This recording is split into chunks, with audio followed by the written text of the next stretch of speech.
and your City Council agenda. Good morning, Laramie. This is your preview of the City Council's activities for the week of February 9th, 2026. And on the agenda for Tuesday night are some work sessions. They'll be held in the City Council chambers at 406 Ivinson Avenue on Tuesday night. That's tomorrow night, February 10th, 2026, starting at 6 o'clock p.m. You can attend in person by going to City Hall at 406 Ivinson Avenue. You can watch on YouTube if you search for City of Laramie, or if you go to the City of Laramie website at cityoflaramie.org/agenda center, you can find the agenda, and there is a Zoom link there that will allow you to participate remotely if you want. You can not only watch the meeting, but when there is public comment, you can get up to 3 minutes to comment. And, there are a series of interesting topics on tap for this coming Tuesday night. Again, it's a work session, so no decisions are going to be made at the meeting, but there are going to be presentations and opportunities for the public to comment. The work session is going to begin, as usual, with a general public comment period where you can bend council's ear for 3 minutes on any topic of your choosing that's not going to be covered later in the evening. After that, there are a series of work sessions. The first one is the Life Saving Awards, which are going to be presented by Brian Brown, our police chief.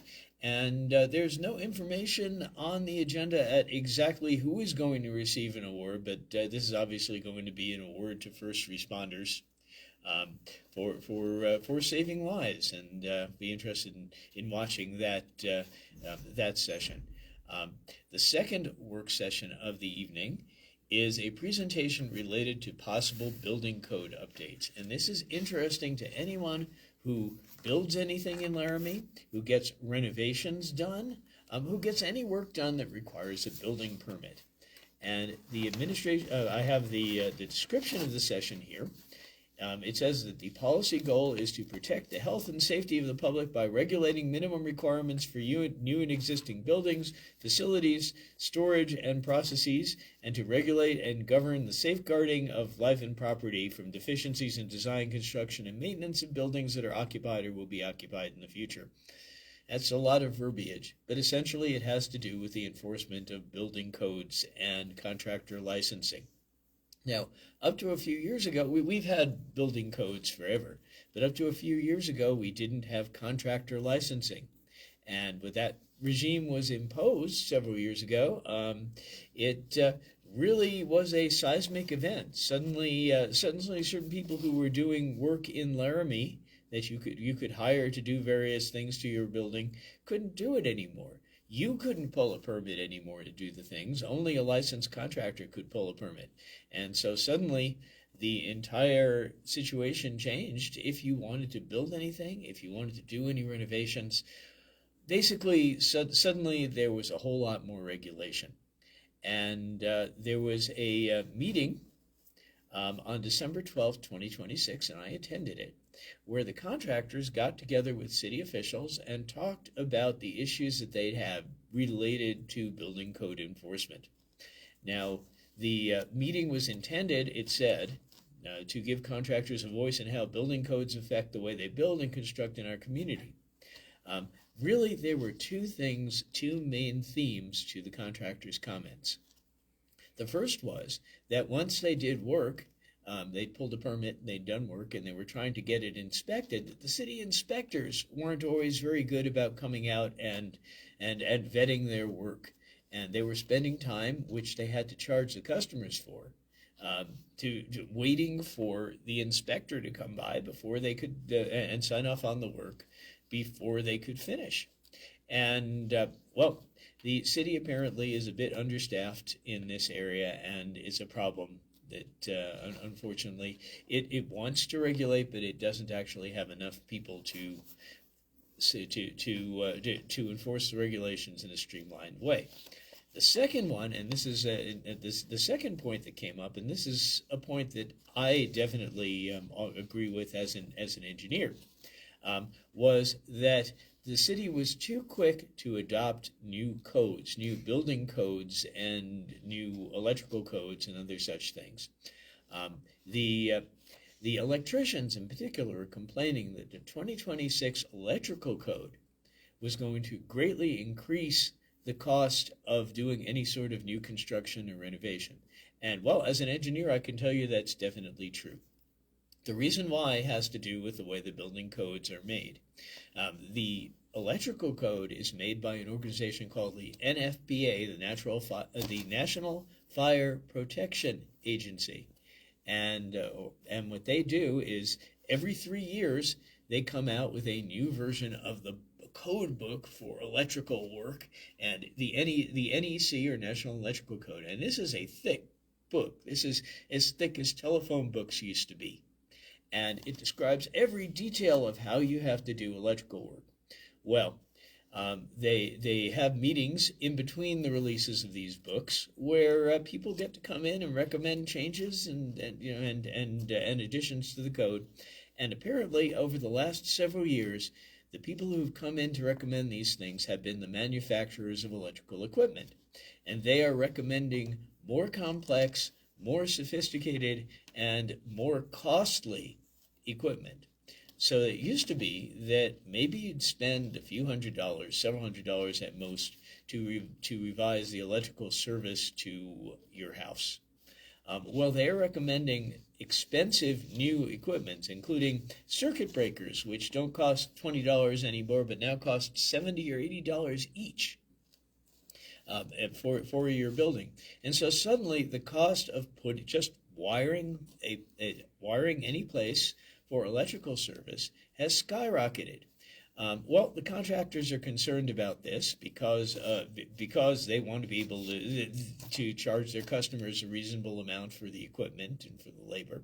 And so they were urging the city not to adopt the latest electrical code just off the bat without thinking about it. Now, other cities have done the same thing. If you look at major cities around the country, some of them are running on the 2023 electrical code. Some of them are running, they go clear back to 2014 in the electrical codes that they've adopted. And the reason why they haven't updated this is simply because it's too expensive.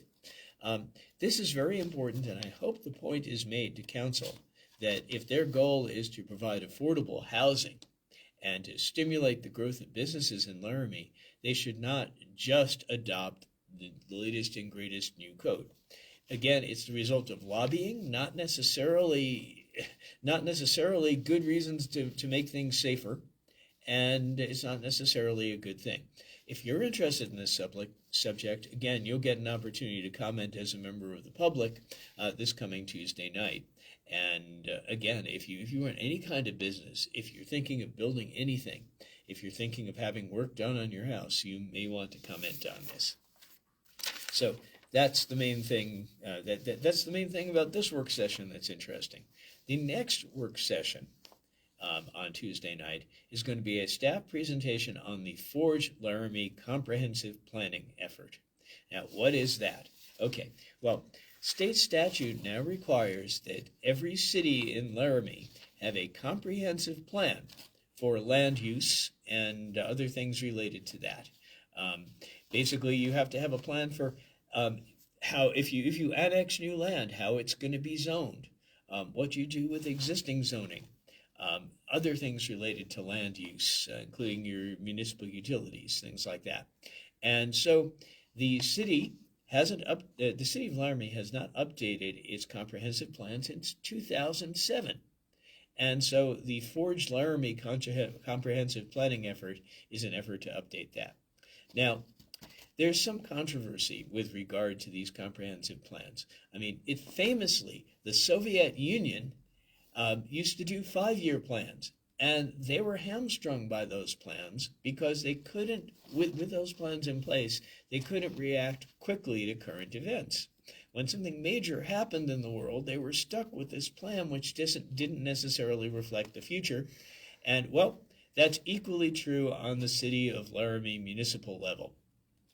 And unfortunately, some good things that we might have done in Laramie, such as allowing digital billboards, we're hamstrung by the fact that way back in 2007, the comprehensive plan talked about eliminating most, if not all, billboards. And so we need to be careful about how we formulate this plan, how specific it is. We've got to do it, but how specific it is and how inflexible it is. Now, the city of Laramie has been holding various events, including surveys and a booth at the farmers market and a pop-up in downtown Laramie at the end of Grand Avenue, where it's supposedly solicited input from the public about how the comprehensive plan should be modified. Unfortunately, a lot of what you see is more like a museum exhibit than a solicitation of public input.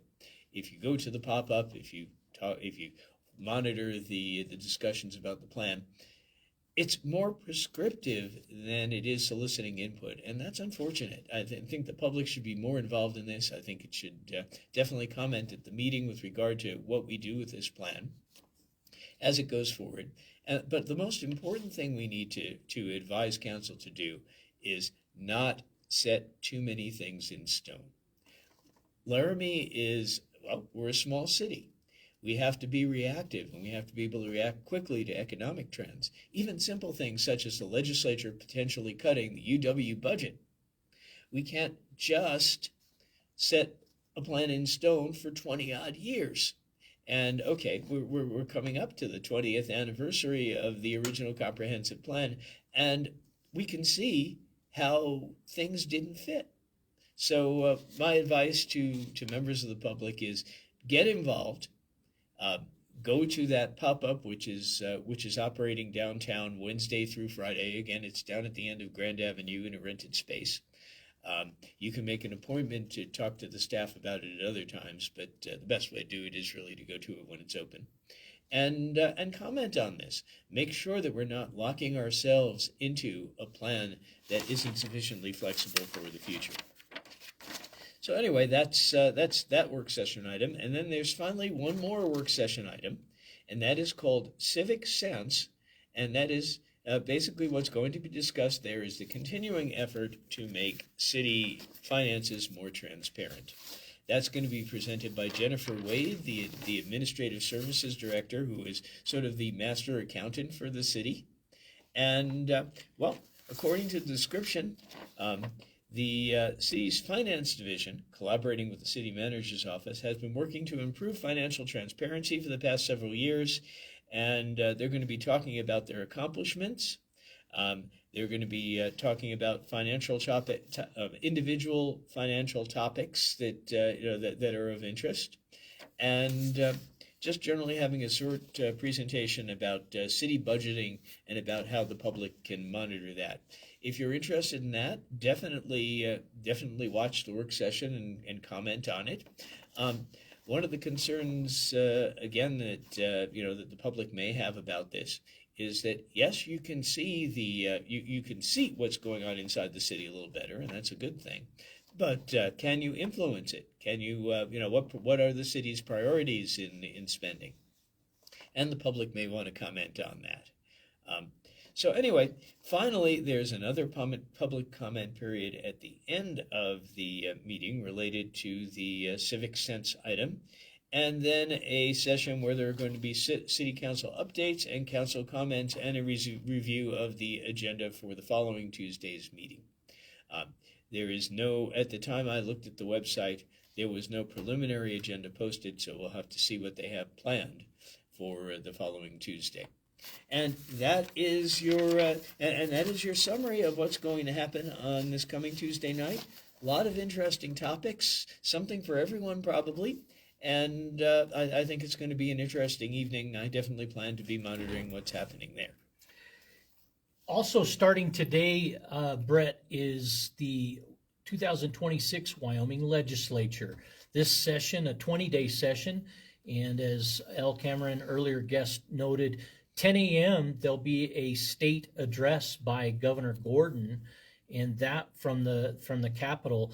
Viewable, I was hoping that you might share exactly how people access the system to view those proceedings, as well as perhaps the difference in how you subscribe or get on the list of approved people in cases of potential testimony that you might be interested in speaking on a topic where it's allowed by the public.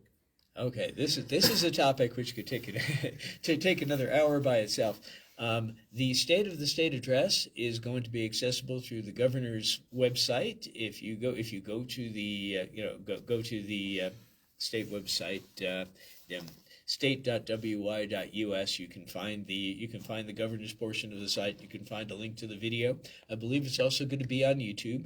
The State of the State address usually is an opportunity for the governor, who is now a lame duck, to talk about policy and his general goals for the state while he remains as governor. Of course, this coming year is going to be very exciting. We're going to have campaigns to for the next governor, and that's going to be interesting as well.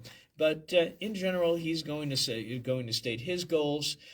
May give some hints as to what he's going to approve from that comes out of the legislature, what he's going to veto. In Wyoming, the governor has veto power, has line item veto power.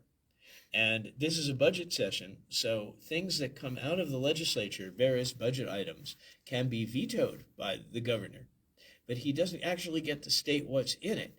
That's going to be, that has been wrangled over by the state appropriations, the joint interim appropriations committee, and is surely going to be wrangled over more during the session.